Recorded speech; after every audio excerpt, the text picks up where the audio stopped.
G'day, and welcome to the next turn. This is Legends of Andor we're playing, introductory quest. And the first thing we need to do, as always, is go through all these icons here. So we start with this one, which is drawing the card.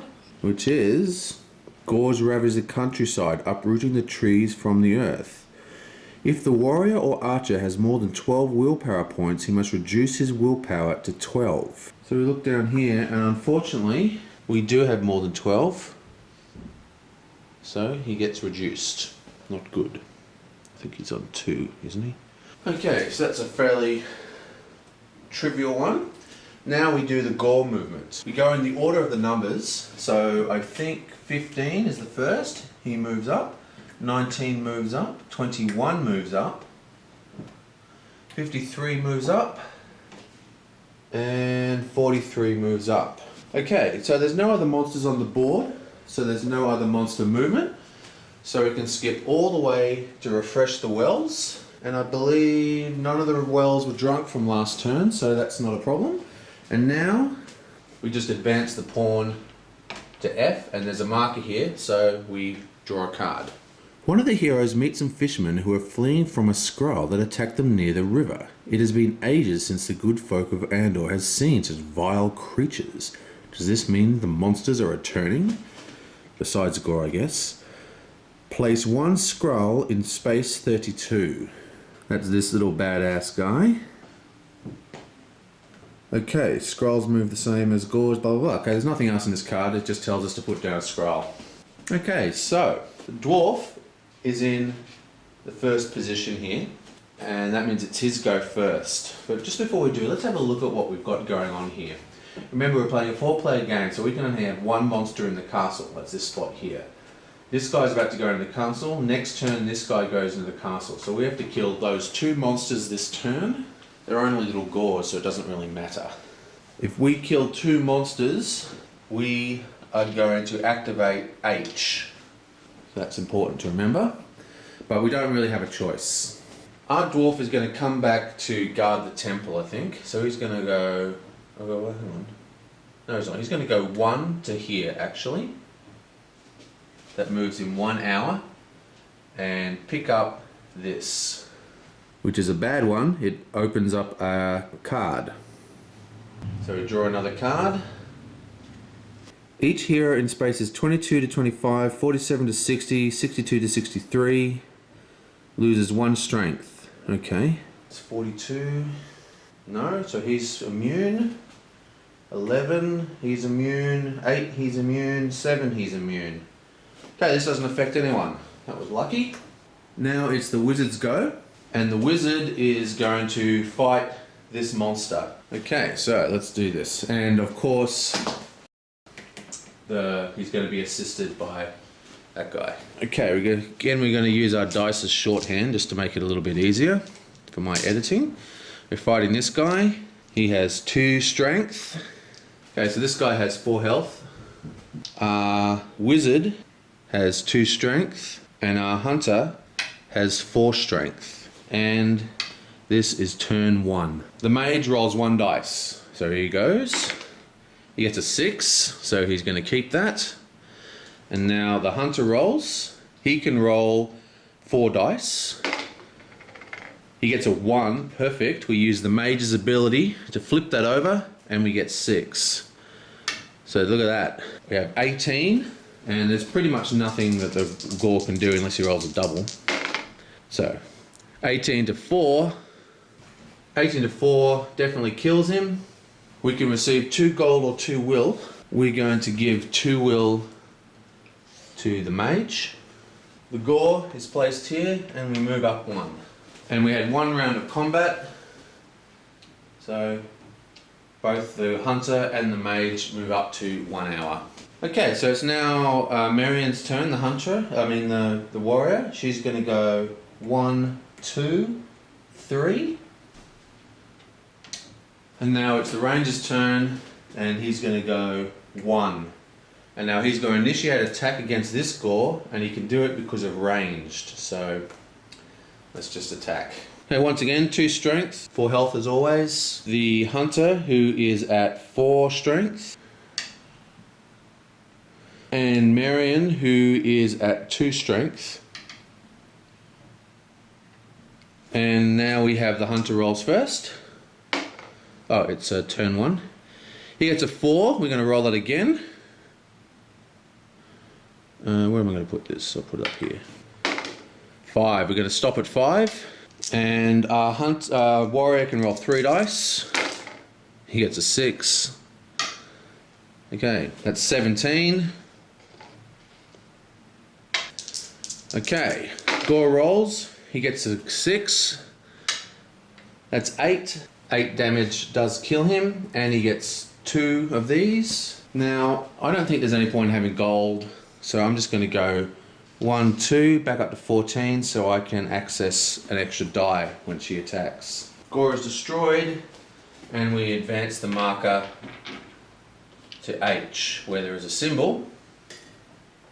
Ooh, it's a 2 card.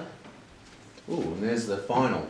A message from the King Browndor reaches the heroes. My friends, thank you for your help. The situation is serious. The rope bridge to the river was destroyed. Cover the rope bridge with an X token. This bridge no longer is usable, and spaces 16 and 48 are no longer adjacent to one another. Any Gore in space 48 remains there at sunrise. I think this is the rope bridge, because it's, got rope. So yeah, that's been destroyed. I've written a warning to our allies, the keepers of the Tree of Songs. You must safely deliver this letter. Place 1 parchment token in space 5. A hero may end his movement in space 5 and pick up the parchment, putting it on one of his 3 inventory slots. Okay, so here's slot 5.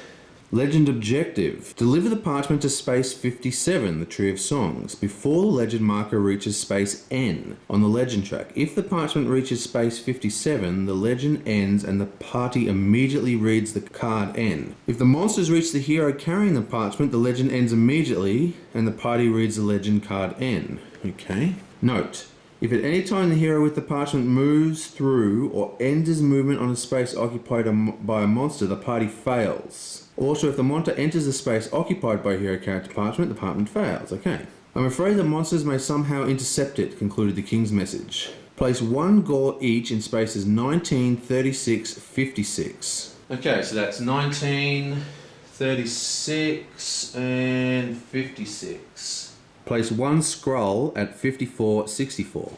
Okay, that's 54 and 64. So, that is the end of the instructions and the final objective for this mission. Let's have a look here. We have 1, 2, 3, 4, 5, 6 turns to get to N.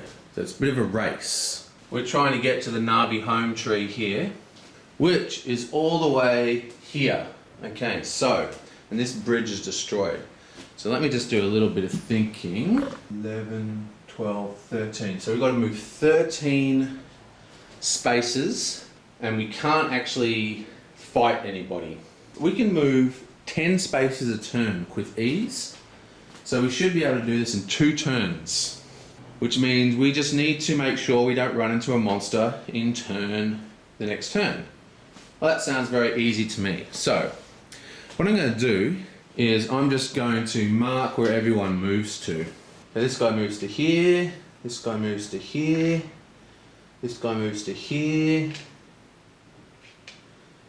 this guy moves to here, this guy moves to here, this guy moves to here, this guy moves to here, and this guy moves to here,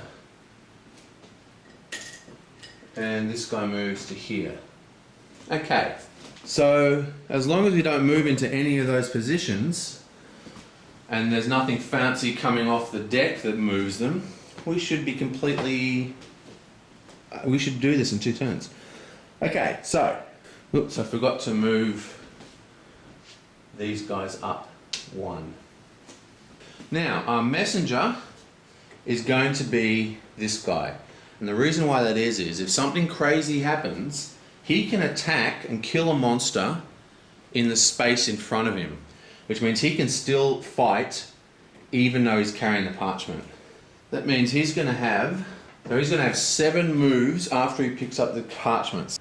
Okay, so it's the dwarf's go. And he's just going to go over here, flip this up, and take 3 will.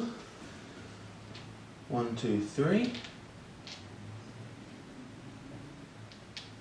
So that gives him another 1, 2, 3.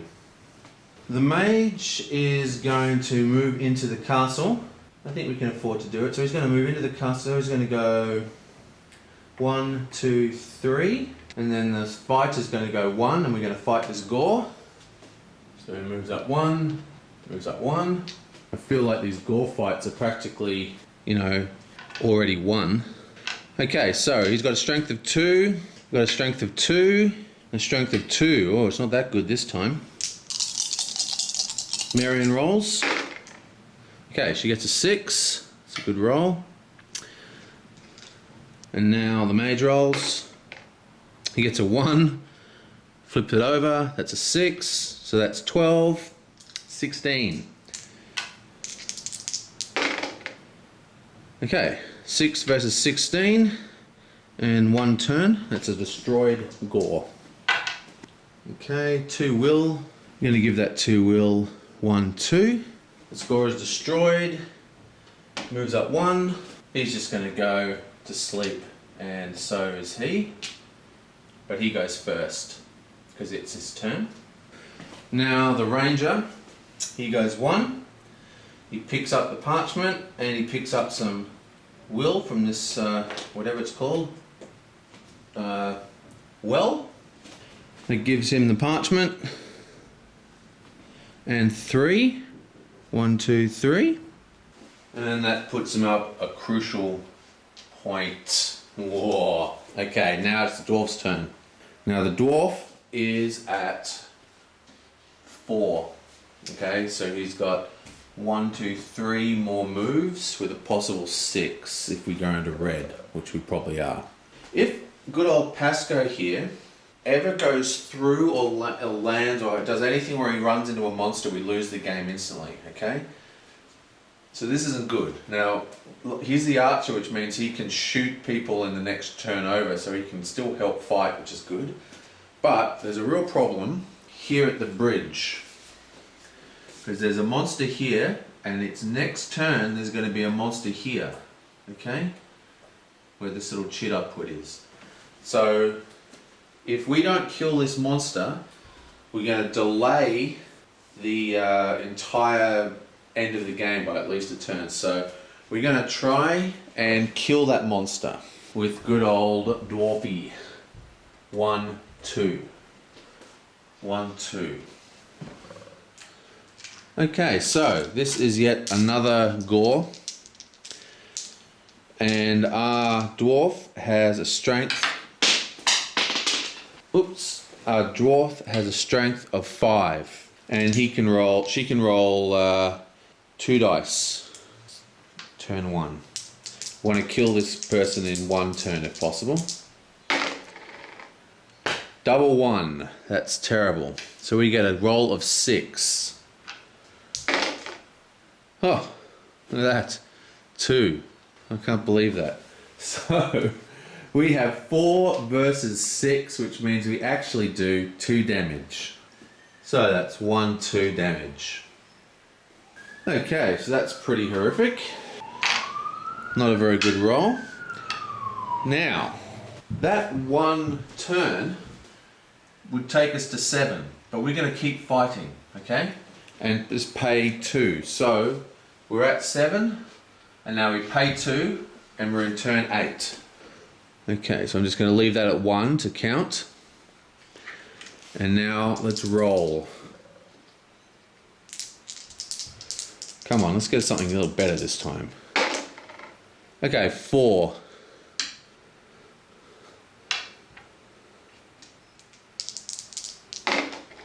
Oh, another terrible roll. Okay, so that's 5 versus 9. Is a lot larger than 2. Shook. So that person's dead, and we're going to win with 2 will, which means there's a 0 net loss for pushing into the next hour. So just to do it manually, we lost 2 will, 1, 2 for going 1 into night time, and then we gained 2 from killing the monster. Okay, so we've cleared the way. And the pawn moves up to J. Whoa. Really moves fast, doesn't it? And the dwarf goes to sleep. Now, we have 1, 2, 3, 4, 5, 6, 7 movement points. Okay, so we're going to go 1, 2, 3, 4, 5, 6, 7. Okay, so this would place us in tile 43. This guy moves to here. Okay, so what happens here? 47 moves here. 54 moves here. Boom, boom, boom. Okay, we're fine. So, it's 1, 2, 3, 4, 5, 6, 7. 1, 2, 3, 4, 5, 6, 7. 2, 4, 6. 1, 2, 3, 4, 5, 6. Okay, so that sends him to the end. And now we just have to figure out how the hell we're going to fight through all this stuff. Okay, so the next turn's going to be very interesting. We'll probably win it on the next turn unless something crazy happens. Okay, well, thanks for watching. I will see you next time. Oh, and one last thing. Sorry it's taken me so long to get this video up, but I've been doing quite a lot of stuff with Database Zero for the Netrunner competition, plus I've been helping Tiny Grimes write Star Wars living card game plugin for Lackey, so I've been pretty busy. Okay, I'll see you soon with the conclusion of this introductory quest.